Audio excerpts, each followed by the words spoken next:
jumping jacks and put it in rotation like booty jump nasty, nasty, nasty, booty jump nasty.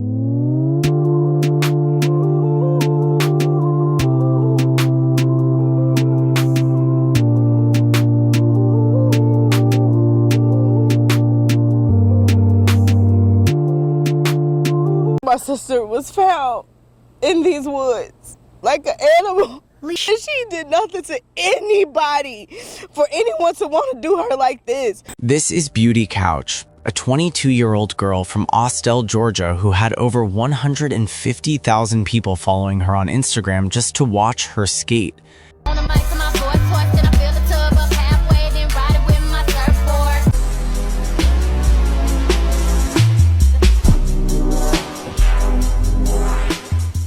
And a college degree she was weeks away from finishing. On August 23, 2023, the fire department showed up to what they thought was a grass fire burning in the woods near her house, and what they found instead was her car completely on fire. It was not until police traced that car back to her family later that same day that the real picture of what had happened started to become clear. And the man they would eventually go looking for was someone Beauty had trusted enough to let into her world. Before we get into what happened that August, you need to understand who Beauty actually was, because this story goes so much deeper than what the headlines showed. Beauty Katera Couch was born on April 23, 2001, in Austell, Georgia, a small city about 25 miles outside Atlanta. Her biological mother gave her up not long after she was born, and she was taken in and raised at just 7 months old by a woman named Deanna Thurman, who brought her up in the same community where she was born. Even as a baby, Beauty was the type of child that stood out. Her family will tell you she was dancing around the house from the time she could walk, always performing, always the one making everyone around her smile. She grew up going to school in Cobb County, and by the time she was done with high school, she had enrolled at Clayton State University, where she was studying to one day work in child psychology. Around the time she was in her early 20s, Beauty figured out that roller skating was not just something she did for fun anymore. Under the name Beauty, she started putting videos up on Instagram and TikTok of herself skating in bright outfits, going to competitions, and doing footwork that honestly takes years of practice to be able to pull off. People online responded to her right away because her energy was real. She was genuinely out there living and having the best time, and she let the whole internet come along for it.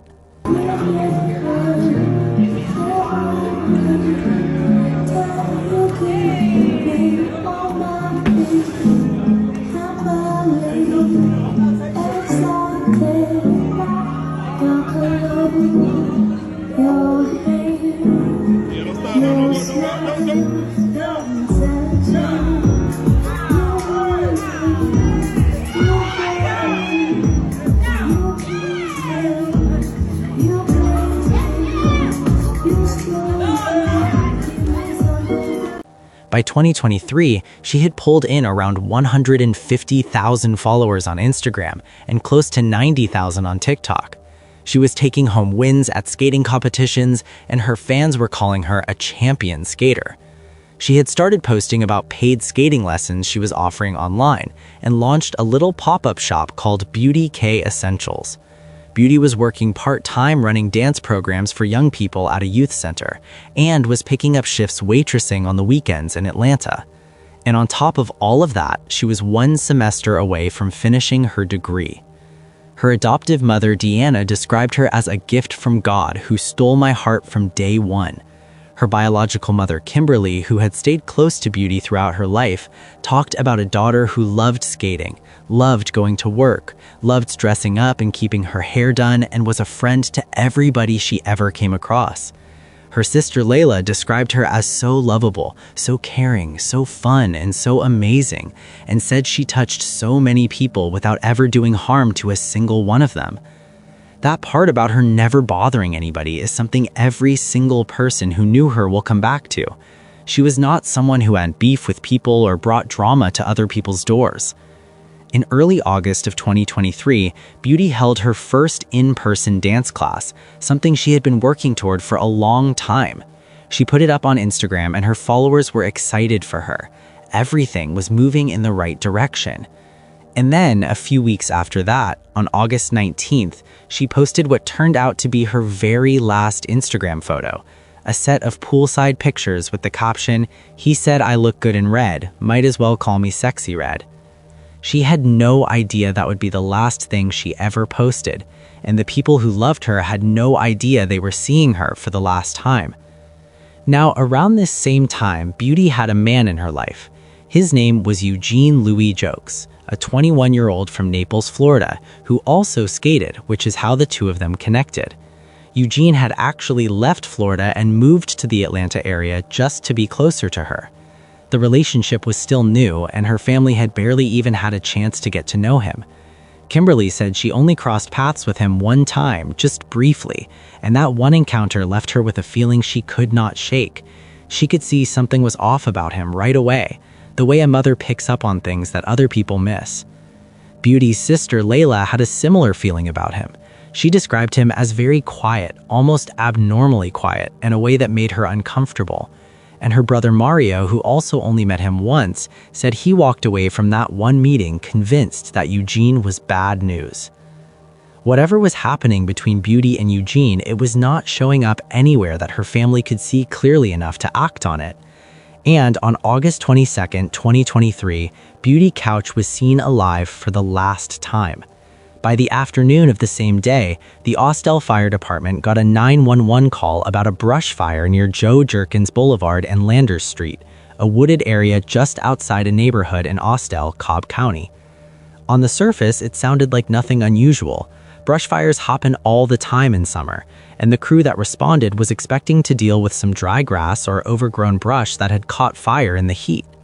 But when they pulled up at around 12:18 in the afternoon, they weren't looking at a grass fire. They were looking at a car that had been burning so long and hot that by the time they got there, the whole thing was completely gone. The firefighters put out the fire and had the car towed away to be looked at. At that point, nobody connected it to a missing person. Then the police ran the plates. The car came back registered to the address where Beauty Couch lived with her adoptive family. Officers went to that address, and when they sat down with the family, what they heard changed everything. Beauty had not been seen or heard from since the morning before, August 22nd. She had been missing for over 30 hours, and the car that just burned down in those woods was the one she drove every day. I don't think they realized at that moment who the car belonged to.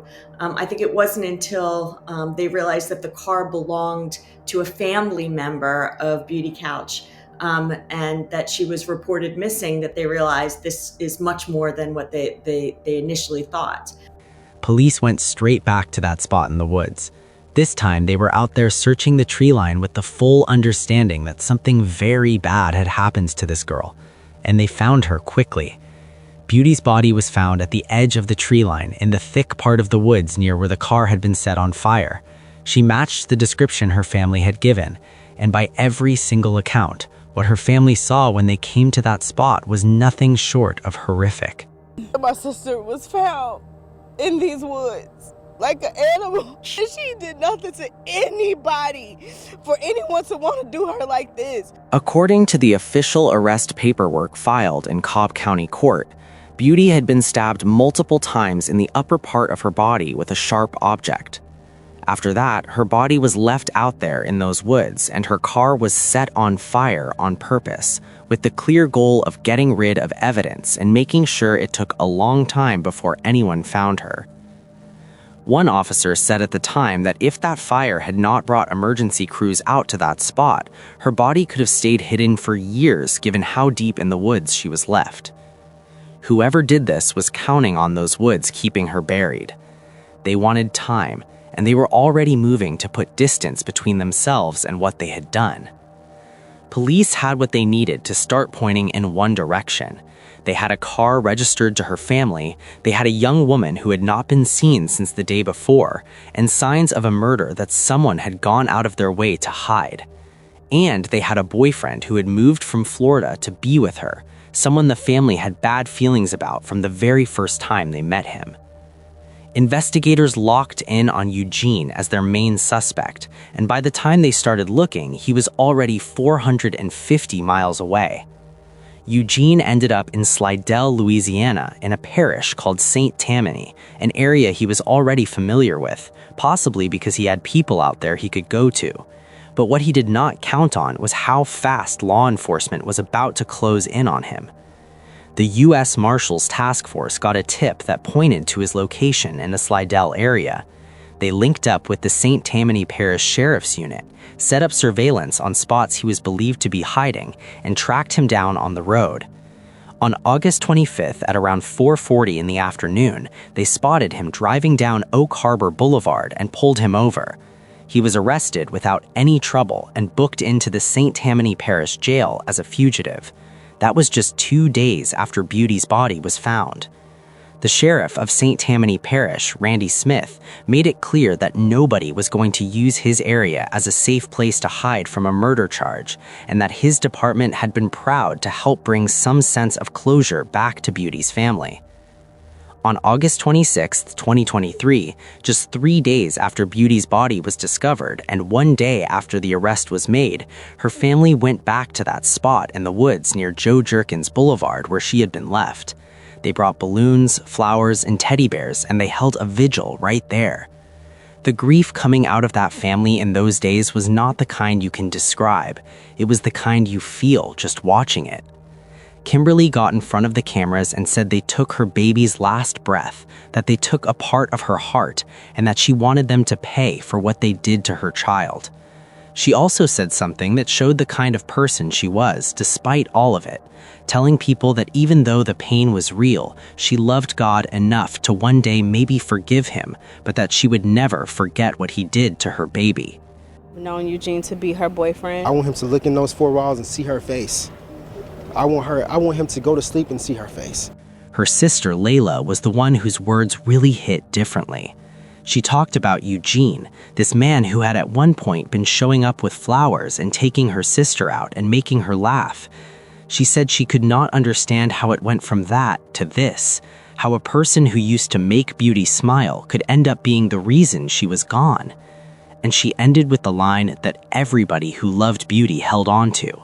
Long live Beauty. Beauty is her name, and it's going to ring forever.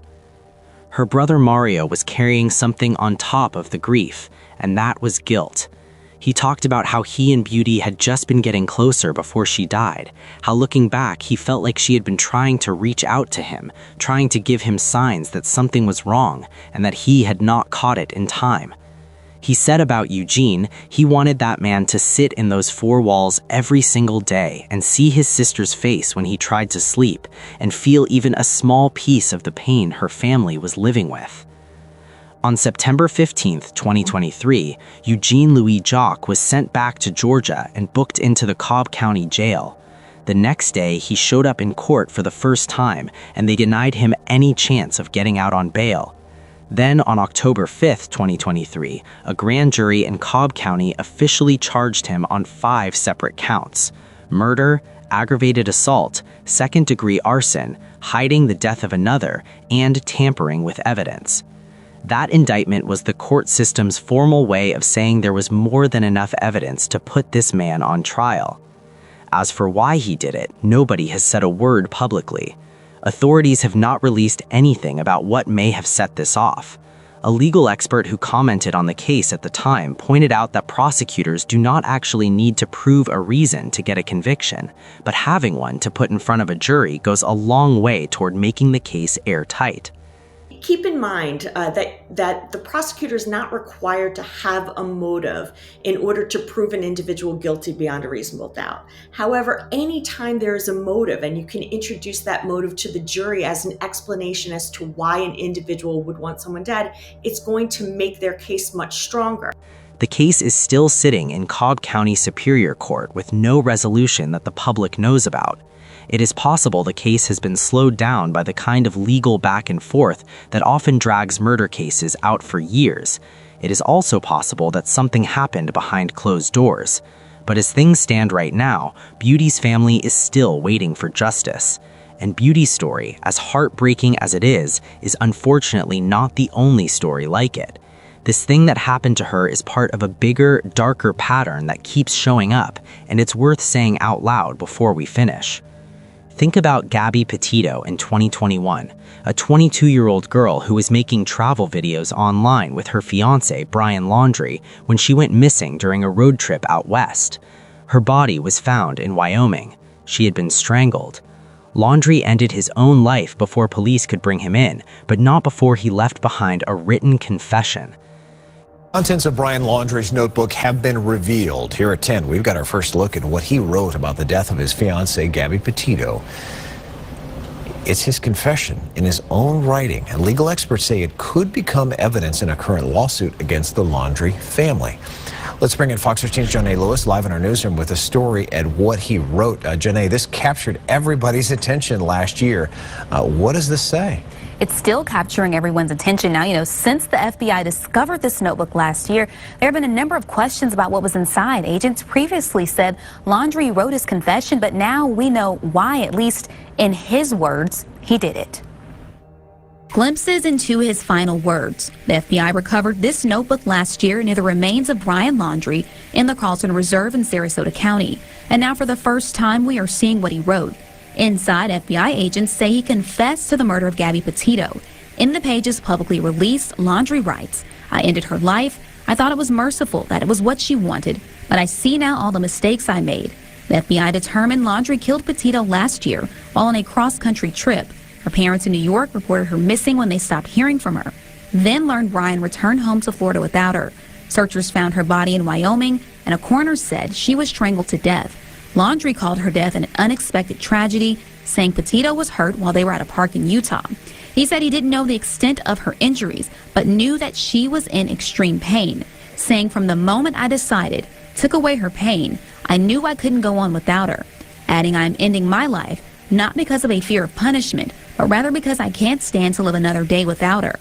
I've lost our whole future together, every moment we could have cherished. I'm sorry for everyone's loss." Gabby ended up with over 1 million followers by the time it was all over, but not because of the life she built, but because of how it ended. Or Sonia Khan in 2022, a 29-year-old content creator in Chicago who had been putting her divorce story on TikTok, including the fears she was living with because of her ex-husband. She had a court order telling him to stay away.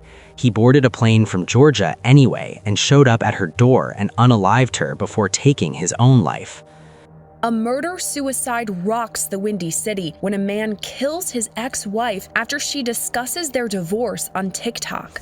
Girl, don't do it. It's not worth it. Officials say 29-year-old Sonia Khan was shot and killed on July 18th by her ex-husband, 36-year-old Raheel Ahmed. Investigators say Ahmed drove 11 hours from his home in Georgia to Khan's Chicago condo. As first responders approached the scene, investigators say Ahmed turned the gun on himself. In a statement to Law and Crime Network, Chicago police said both were discovered unresponsive with gunshot wounds to the head. And just in 2025, Valeria Marquez, a 23-year-old beauty influencer in Mexico with over 113,000 followers, was unalived while she was live on TikTok in front of her viewers in the middle of a makeup tutorial.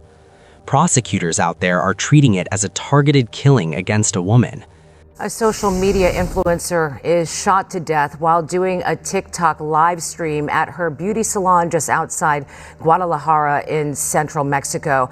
Valeria Marquez appeared to be speaking to someone off camera when she was shot in the head and chest. The 23-year-old was popular for posting videos related to beauty and lifestyle. According to local media reports, the suspect was a man pretending to bring her a gift. She died instantly. Her death is being investigated as a possible case of femicide, the killing of a woman or girl for reasons of gender. According to the UN, 10 women or girls are murdered every day in Mexico simply for being female. These are not random stories. They are all connected by the same ugly thread. A young woman building a life and a following, and a man in her circle who decided to take it all from her. The cameras and the follower counts make these cases more visible, but the violence behind them is nothing new. beauty couch was 1 semester away from finishing her degree. She was 22 years old with a platform she built herself from the ground up, a skating career that was growing by the day, and a clear picture of where her life was headed. Her family called her a gift from God. Her fans called her a queen. Her sister said her name was going to ring forever. What do you think about this case? Let me know what you think in the comments section.